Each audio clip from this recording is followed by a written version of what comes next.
"We're using your mother-in-law's savings for this trip," Carol announced, her tone oddly casual. "It'll eventually become Tyler's inheritance anyway, so it's fine, right?" she added, as if to justify their actions. My brother and his wife had rushed over immediately after my mother passed away, not to offer condolences, but to seize her bank book and withdraw her savings before I could even submit her death certificate to the government office. "You used Mom's money, huh?" I managed to ask, trying to suppress my anger. Carol's response was shockingly nonchalant. "Yeah, we spent about $10,000 on the trip. Oh. The audacity of my brother and his wife, conspiring to use my mother's money without permission, made me furious for a moment. But then I remembered something. These people didn't know. I couldn't help but laugh. "My condolences," I said, barely holding back my laughter. Carol looked puzzled by my sudden outburst. "What's wrong with you? Did the shock of us using the money make you go crazy?" Of course, I wasn't going crazy. I just couldn't help but laugh when I imagined the surprised faces of my brother and his wife when they found out the truth and faced their miserable fate. Their carefree days were probably numbered. I am Samantha, a very ordinary office worker raised by kind parents. My parents were always good-natured, constantly thinking about what they could do for others. Their kindness sometimes led them to being deceived or burdened with unfair responsibilities, but I admired them nonetheless. However, my brother Tyler had a completely different personality. He was always calculating what was beneficial for him and acted accordingly. To him, our parents, who would go out of their way to help others, were incomprehensible. As Tyler grew up, his rebellion against our parents intensified. In high school, he began to demand more money from them, saying, "If you can afford to do something for others, you can give me more allowance." Despite accepting Tyler's personality, our parents never changed their beliefs. Their unwavering character only frustrated him more. Tyler's negative feelings towards our parents only grew stronger in college. Taking advantage of the fact that our parents paid for his tuition, Tyler spent his college days partying and eventually failing a year, causing them trouble.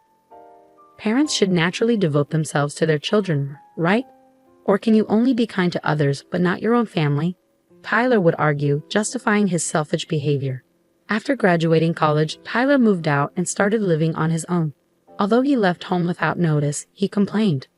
Living a decent life on his first paycheck seemed impossible for Tyler. He kept returning to our parents' house for living expenses before heading back to his own place. Concerned about him, our parents kept giving him money whenever he asked. When I finally got a job, I decided to support our parents financially in place of Tyler. "Samantha, it's your hard-earned money, so you can use it however you like," my parents said. Despite their words, I continued to give them money, treating it as their grocery expenses. This routine continued for several years. Tyler, who only showed up to ask for money, unexpectedly invited me and our parents to a restaurant to talk. When we arrived, a beautiful woman was sitting next to Tyler. "Dad, Mom, Samantha, let me introduce you. This is my girlfriend, Carol," Tyler said, and Carol nodded politely. "I've decided to marry Carol. We'll be busy preparing for our wedding and our new life together, but I hope you'll support us." I initially thought Tyler meant support in terms of caring for Carol, but it became clear that his idea of support was entirely different. He asked our parents to cover the expenses for his wedding and their new home. Knowing our parents' inability to refuse help, Tyler skillfully persuaded them to foot the bill for everything. Even after the wedding and the purchase of their new home, he continued to rely on them for money. Carol, his wife, grew accustomed to this lifestyle and began living more extravagantly. However, this lavish lifestyle was short-lived. Our father's health deteriorated and he was hospitalized. Even with insurance, hospital stays are expensive. To ensure our retired parents wouldn't struggle financially, Tyler had to reconsider his reliance on them. I proposed to my brother that we both shoulder the burden of the hospital bills. "You've been living at home and receiving assistance from Mom and Dad, and you've had a fair share of financial support from them too, right? This is the time for us to step up and help them," I reasoned. But my brother didn't see it that way. "Why should I?" he retorted. "It's Dad's fault for not taking care of his health. He neglected himself while always helping others. That's his responsibility." Following that conversation, my brother stopped visiting our parents' house altogether. Neither he nor Carol, his wife, made a single visit to our father while he was in the hospital. It was my mother and I who desperately took care of him until he passed away. Even when we informed them of our father's death, They didn't offer any assistance with the funeral arrangements. They briefly showed up at the funeral but failed to greet our relatives properly before leaving. Our relatives looked at them with disdain, but they seemed indifferent. My mother, who had bravely taken on the role of chief mourner during the funeral, began to lose her energy after the funeral, clearly affected by the loss of my father. Tyler, Mom has been feeling down lately. She wants to see you. Can you visit her at home sometimes? I asked my brother. After a brief pause, he responded, By the way, what happened to Dad's inheritance? It all went to Mom. It seems they had decided that's what they would do when Dad was still alive. I informed him. Realizing the gravity of the situation, I felt a foreboding sense of dread and immediately cautioned my brother. Mom has control of the money now, right? He inquired. Yes, but listen carefully, I urged, sensing his intentions. Mom is emotionally vulnerable right now. Don't even think about taking advantage of her financially, okay?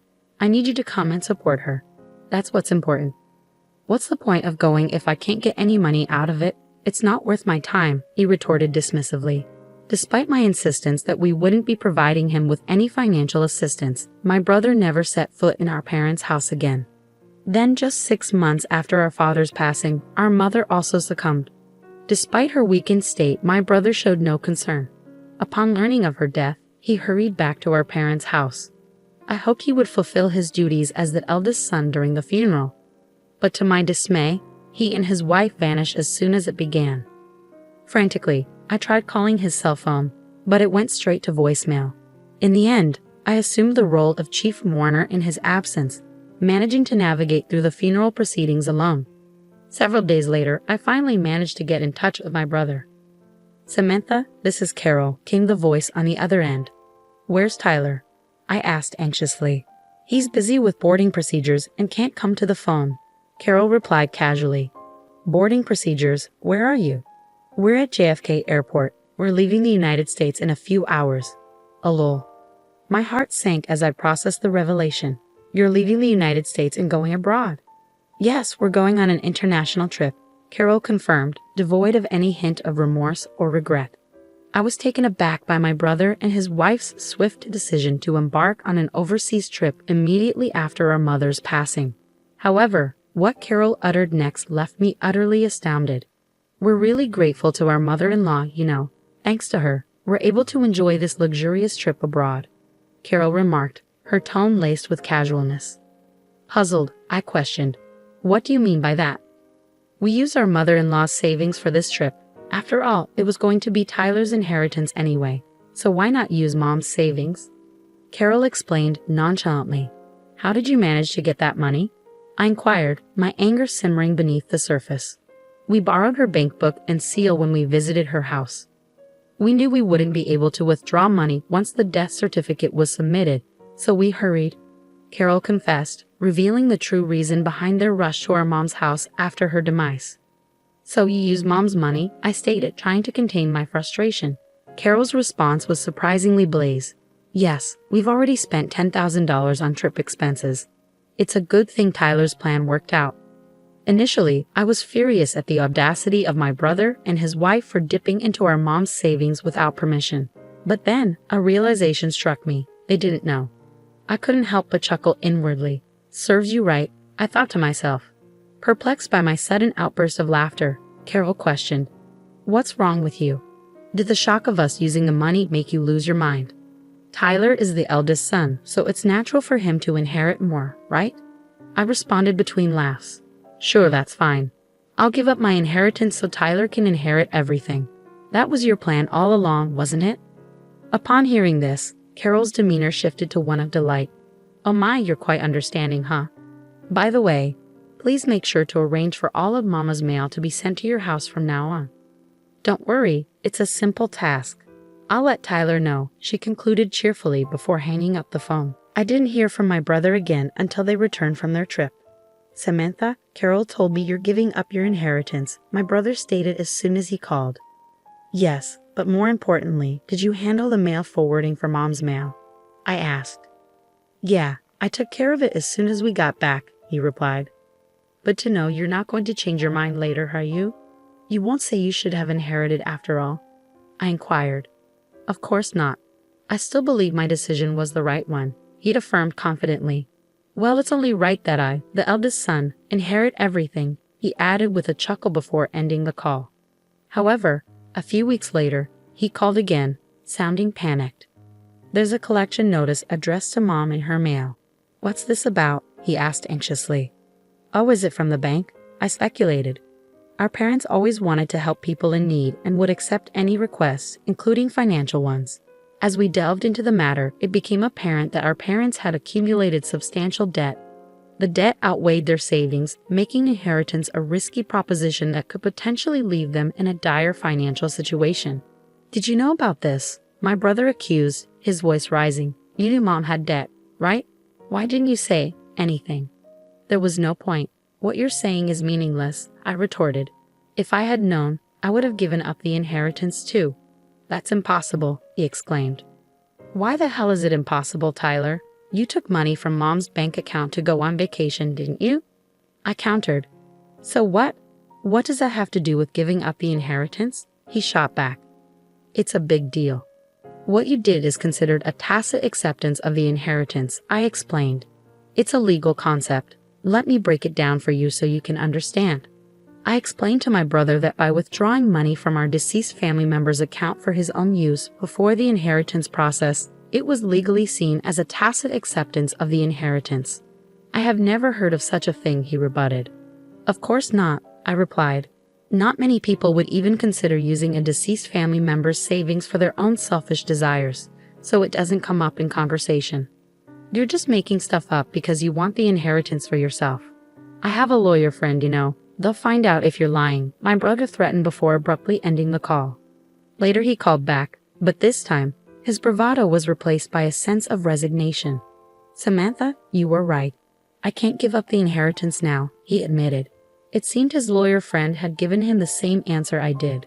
Finally understanding the gravity of the situation, my brother realized that he had inherited not just assets, but also the debt our parents had accrued.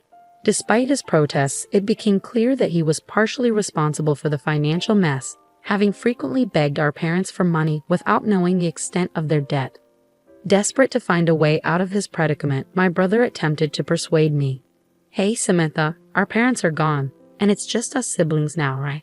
Isn't this the time to join forces? He proposed. What do you mean by join forces? I questioned, wary of his intentions. I think we should work together to pay back our parents' debt.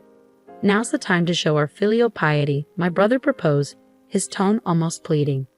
I sighed heavily at his selfish suggestion, which felt like too little, too late. What are you talking about? When Dad was in the hospital, I suggested we should help our parents together, but you pushed me away, I reminded him. I was busy at the time, he defended himself. Regardless of how busy you were, you didn't visit Dad in the hospital even once, and you didn't support our grieving mother afterward. I don't want to hear the words filial piety from someone like you ever again, I retorted, feeling a surge of frustration. With nothing left to say, I left my brother hanging. Have you ever done anything for someone else, Tyler? I know you took advantage of our kind parents, but there's no one who will help someone who can't do anything for others, even if they're family. But if you don't help me, Carol and I can't pay back the debt by ourselves. Are you going to abandon your brother? We're family, he pleaded desperately. When Dad was in the hospital, you abandoned him, saying it was his own fault for not managing his health. This time, using Mom's savings is your own fault. I countered, feeling the weight of disappointment settling between us. I regret that, okay? I've changed, my brother's voice pleaded through the phone. Have you? I still think you're just desperate to reduce your own debt. And even if you changed, the person you should apologize to is no longer in this world. It's too late. I interjected firmly, cutting him off before hanging up the phone. I had no intention of helping him. After all the trouble he had caused our parents throughout the years, burdened with debt and unable to live the carefree life they once had, Tyler and Carol's relationship quickly turned sour. However, living separately would only incur more expenses. Unable to afford even the moving expenses, they had no choice but to continue their married life together, bickering all the while. At first, they tried to save money and pay off the debt little by little from their salaries, but it didn't last long.